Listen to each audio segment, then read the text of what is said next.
Today I'm doing an unboxing and a review of APC's, one of their leading battery backups. So the technical product name is the BGM 1500. Now you may be thinking to yourself, in what situation would I need a battery backup? And let me answer that by telling you a few stories. So this first story is from a few years back when I was working on The Shepherd, which is kind of like episode 0 of The Chosen, if you're familiar with the series. So it's kind of the short that launched season 1 to what we know it as it is. And I was working through, we were doing the color grade. I think we had about a week to deliver it. And I was working on day 2 and I hit the save button in DaVinci Resolve. And as that little save bar pops across the screen, the power dies in my house. Now it just dies for like a second. Like, you know, the lights go down, I freak out and the lights pop back up. I reboot the computer, the project file is corrupted, and I have lost that day of work. So the good news is I didn't lose everything, but still, like a day of work was lost because the power on the computer cut out very briefly. So one of the reasons why I want a battery backup in the first place is for desktop power protection, so that if there's a brownout or a blackout, I don't have to worry about items getting corrupted on my computer. The second reason why this is very attractive to me is I do a lot of virtual work, right? We're all using the internet and meetings, virtual meetings a lot more than we may have used to.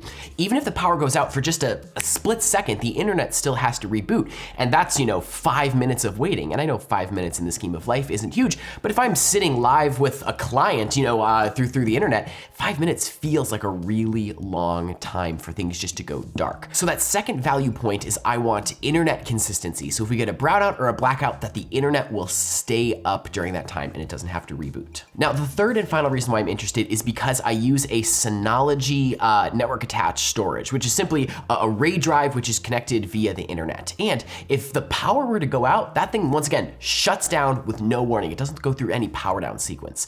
Now what I've heard is that this APC unit can actually talk with Synology's RAIDs, and if the power goes out, it can tell that device to shut down in a controlled manner rather than just yanking the plug. As far as cost goes, it retails in the $300 range, but I got it on sale for just under $200. All right, let's open this thing and see what's inside.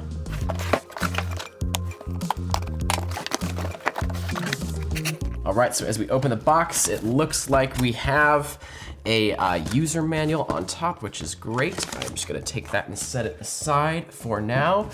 And the unit. All right, let's get this out of the box.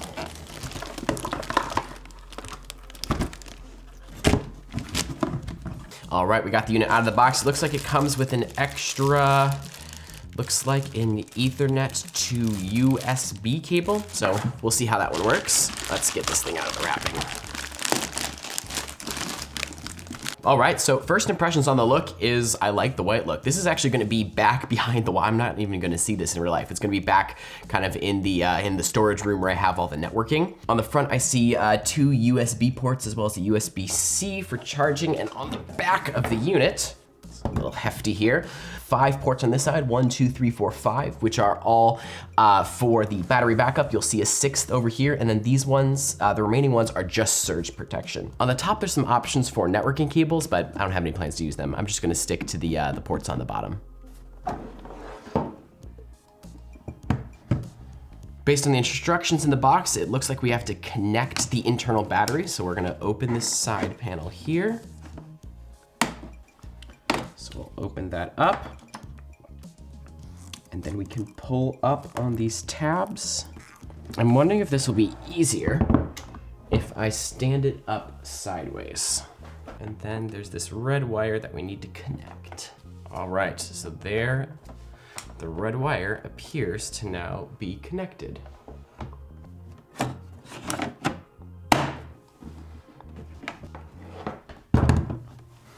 All right, let's get this unit plugged in and give it a test. And I mean, one of my favorite parts of setting up anything is peeling off the protective film. Now, as I hit the power button, it looks like what I'm seeing on the screen is that the internal battery icon is showing that it's approximately half full at the moment. But everything's looking good. So the buttons on top, we have a power button to turn on the screen. It looks like there's a mute button if you were hearing any beeps or sounds. Looks like there's a menu button. I'll have to figure out exactly what that does. And then with this little light, you can change the color of the rim around the front.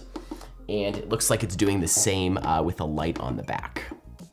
Now the first test I wanna run is something really low risk. So I'm actually gonna grab my little mini Keurig over here. Because if the battery backup doesn't work when it's brewing a cup of coffee, no harm, no foul. So this would be a low risk first test. All right, so let me start by plugging this into the back of the unit here. Open up the top, throw a little pod in, so I don't forget, throw a cup of coffee beneath. All right, let's brew some coffee. And I'm not sure what that beeping noise is. You know what I'm wondering? I'm wondering if this actually takes way more power than I'm expecting. Give me a second, I'm gonna look at this up. All right, so in Barrett is the idiot moment of today, it turns out that the heating process of a Keurig actually draws an immense amount of power. It actually needs 1,500 watts at its peak. That's insane. I had no idea coffee makers worked that way. Well, file this under Barrett doesn't know what he's talking about when it comes to coffee makers. Let's try it on something else. All right, so this router is now booted up, and we know it's booted up because we see these 4 green lights right here. Now, here's what I'm gonna do. I am going to go back to the battery backup, and we're gonna fake like the power just went out. 3, 2, 1. And we are good. We are still good. I'm gonna hit the little thing. Internet's still up. I'm looking at my laptop here, internet's still up. We have a successful battery backup. All right, now for the big test. I'm gonna hook up my desktop to the back of this baby and pull the plug, and we will see what happens. Let me get that set up.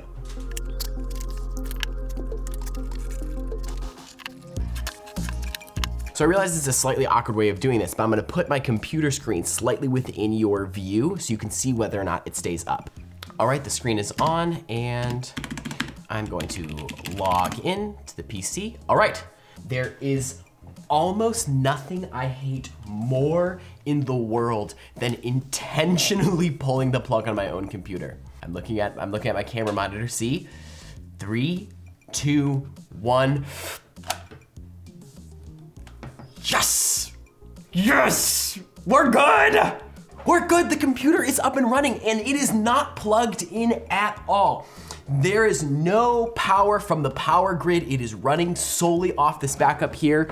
My goodness, I am so freaking excited that this works. Okay, I'm plugging this back in. I don't need this to happen any longer than necessary. All right, so the final thing I want to test is whether or not this can successfully talk to my Synology RAID drive and shut it down properly when the power is out. Now, this is gonna take a little bit of setup, so I'm gonna go work by myself for a bit, and then I'll touch base with you. Here we are with our final test. This is the Synology RAID drive, and let me get it plugged in. So the extra cable that came with it is actually, it's an Ethernet to USB. So the Ethernet goes into the data port on the back of the UPS, and the USB just simply goes into the USB port. Now in the Synology settings, the ones we wanna make sure are checked under hardware and power is restart automatically when power issue is fixed, and under UPS, enable UPS support. And for my test, I'm gonna say just 5 seconds after we detect that there's a power outage, but in reality, I'll probably leave that at like a minute or maybe a few minutes. But I'm probably just gonna leave it at like 30 to 60 seconds in the future. But for now, for this test, let's leave it right there. So this is something I just learned. It doesn't actually shut the NAS down. It actually just puts it in safe mode. And from what I understand, safe mode means if the power is cut at any time, it will be totally fine to restart and everything will be okay. So it doesn't take the power out, but rather puts it into a mode in which it is okay if for some reason the power were to cut out. So that's a little bit of surprise, but it does do the same thing that I was hoping for. So let's apply these changes and give it a try. All right. We have our battery backup on, we have the Synology on. Let's see if it kicks into safe mode. And 3, 2, 1. All right, Synology is still running. We still have the blue power button. We still have the lights on the side. So it's about, I would say 5 seconds is right about there. Let's see, oh, look at that. And it's starting to put itself into safe mode. And on my computer, if I try to access it, there we go. It has been put into safe mode, so I can't access the drive. And there we go. It took a few minutes for the unit to restart, but without touching anything after the power was restored, right? The RAID did a restart and reboot, and we're back. I have full access to the RAID again, and I'm outrageously happy. That is success number 3. So let's wrap this up with a couple thoughts. First question, who should buy this or a backup unit like this? Well, it might be easiest to start with who this is not for. First of all, if you have any equipment that already has a battery in it, you don't need this. So if you mainly work off a laptop that already has a battery, right? If the power cuts out for 10 seconds, it doesn't matter. It already has that backup system built in. Or non-essential equipment. For example, like my computer monitors. If the power dips for 3 seconds and the computer monitor turns off and on, it's just not a big deal. Or shall we say coffee makers? Coffee maker, like not a big deal. But if you're on a high-powered desktop and you're into things like editing or post-production or color grading like me, or maybe you're into gaming or streaming, having something capable like this to save you from either the small brownouts or blackouts to maybe minutes-long deficits can really be a great call. It gives me so much comfort to know that if the power drops, I'll have time enough to save my projects, close down the computers, that this thing's already talking to one of my backup solutions to put it into safe mode, right? The Synology RAID drive. And I won't be stuck for an awkward 5-minute internet reboot if it's just a quick little brownout or power dip.